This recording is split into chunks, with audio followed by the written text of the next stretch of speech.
80 வயசு நிரம்பிய ஒரு நபருக்கும் 25 வயசு பையனான எனக்கும் ஒரு ஃப்ரெண்ட்ஷிப் இருந்தால் எப்படி இருக்கும்? கேட்கவே சுவாரஸ்யமாக இருக்குல்ல? அந்த மாதிரி ஒரு நிகழ்வு என் வாழ்க்கையில் நிஜமாவே நடந்தது.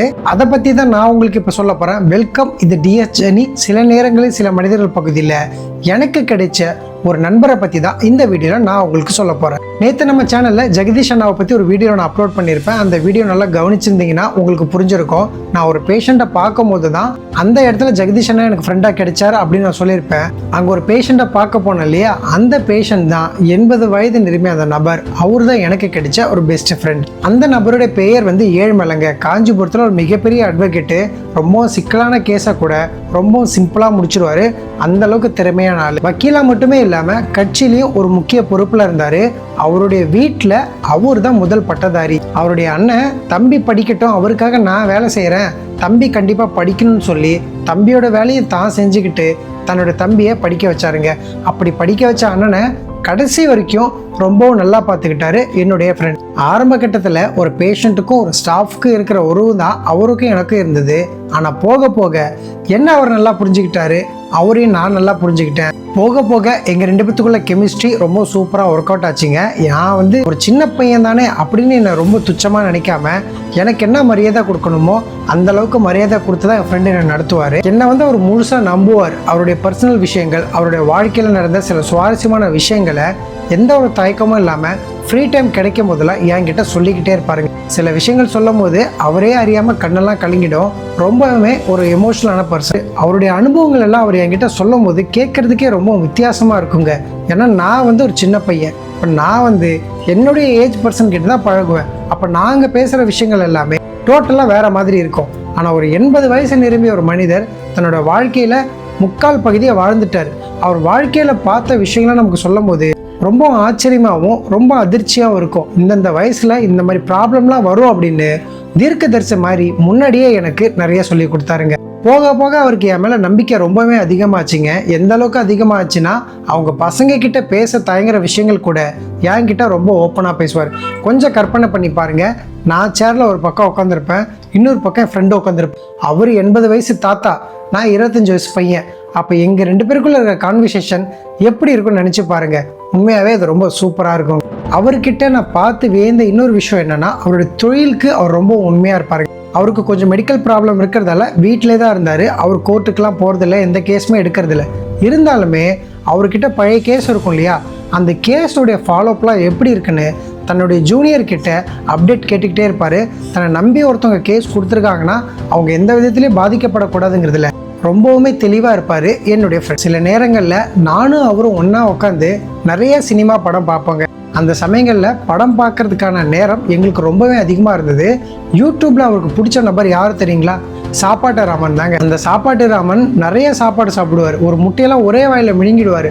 அந்த மாதிரி சமயங்களில் நீங்கள் அவர் கவனிச்சிங்கன்னா, ஒரு குழந்தை எப்படி ஒரு புதுமையான விஷயத்தை பார்த்து அதிர்ச்சி ஆகுமோ, எப்படி தன்னை அறியாமலே சிரிக்குமோ, அந்த மாதிரி ஒரு குழந்தை மாதிரி நடந்து பாருங்க. நிறைய பழைய படங்கள் பார்ப்போம். இந்த நிறைய மீனவர்கள்லாம் கடலுக்கு போயிட்டு நிறைய மீன் பிடிப்பாங்க இல்லையா, அது ஒரு விளாகாக எடுத்து போட்டிருப்பாங்க. அந்த மாதிரியான விஷயங்கள்லாம் பார்க்கறதுக்கு என் ஃப்ரெண்டுக்கு ரொம்பவே இன்ட்ரெஸ்டிங். 80 வயசு ஆகியுமே என் ஃப்ரெண்டு கிட்ட எந்த ஒரு கெட்ட பழக்கமே கிடையாதுங்க. அவர் குடிக்க மாட்டார், தம் அடிக்க மாட்டார், இந்த புயலை போடுறது அந்த மாதிரியான எந்த ஒரு கெட்ட விஷயமும் என் ஃப்ரெண்டு கிட்ட கிடையவே கிடையாது. அதை பார்க்கும்போது உண்மையாகவே எனக்கு ரொம்ப ஆச்சரியமாக இருந்தது.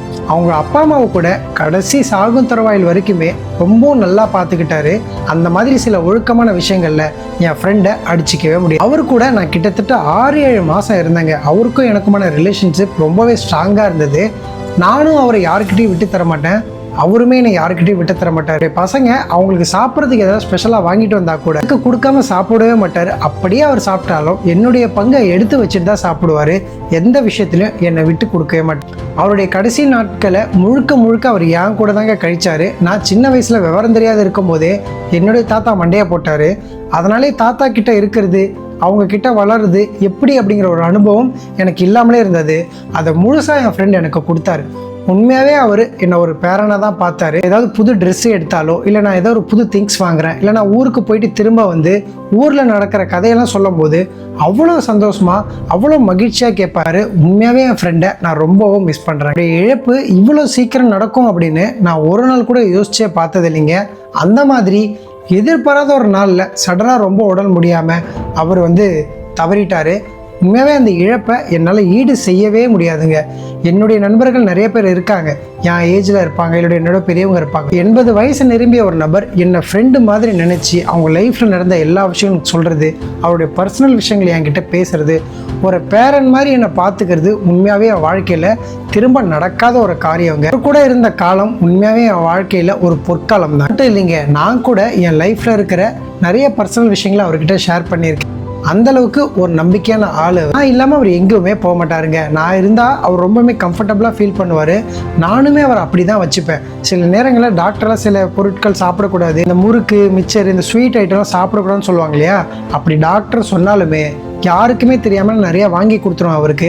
பல திருட்டுத்தனங்கள் எனக்கும் அவருக்கும் நடந்துக்கிட்டே இருக்கு. இந்த சமயங்களில் ரொம்பவும் ஸ்மூத்தாக ஒரே நேர்கோட்டில் போய்கிட்டு இருந்த என் வாழ்க்கையில் திடீர்னு அவருடைய இழப்பை என்னால் ஈடு செய்யவே முடியலைங்க. நினச்சி பாருங்களேன், ஒரு 6-7 மாதம் 24 மணி நேரமும் நான் அவரு கூட தான் இருந்திருக்கேன், அவரும் என் கூட தான் இருந்திருக்கேன். அந்தளவுக்கு க்ளோஸாக இருந்த ஒரு நபர் திடீர்னு இல்லாமல் போயிட்டா அந்த இடம் ஒரு வெற்றிடமாக மாறிடும் இல்லையா, அதை ஈடு செய்யறதுக்கு எதுனாலுமே முடியாது.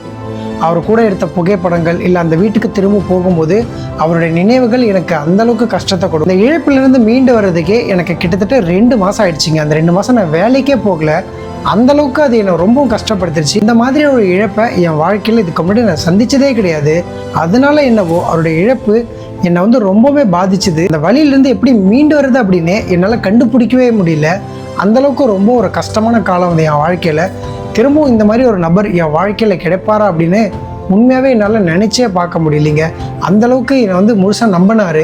டாக்டர் ஏதாவது மெடிசன் கொடுத்தாலோ இல்லை ஸ்டாஃப் நர்ஸுங்க ஏதாவது இன்ஜெக்ஷன் போட வந்தாலோ மணி இல்லாமல் நான் போட்டுக்கவே மாட்டேன், மணி இருந்தால் தான் நான் போட்டுப்பேன்னு அவ்வளோ பிடிவாதமாக இருப்பார். நான் இந்த மாத்திரையை போட்டுக்கோங்க, இந்த இன்ஜெக்ஷன் போட்டுக்கோங்க அப்படின்னு சொன்னால் எதுக்கு இந்த இன்ஜெக்ஷன் ஏன் போடணும்னு எந்த ஒரு வார்த்தையுமே கேட்காம குழந்தை மாதிரி போட்டு பாருங்க. சில நேரங்களில் சில மனிதர்கள் பகுதியில் வந்த எல்லா வீடியோக்களை விட இந்த வீடியோ என் மனசுக்கு ரொம்ப நெருக்கமானது. அந்தளவுக்கு எனக்கு பிடித்தமான நபர் எங்கள் ஐயா. இதே மாதிரி ஒரு நல்ல நபரை பற்றி தான் நெக்ஸ்ட் வீடியோவில் நான் பேச போகிறேன். மிஸ் பண்ணாமல் அந்த வீடியோ பாருங்கள். நெக்ஸ்ட் வீடியோவில் மீட் பண்ணுறேன். தேங்க்யூ.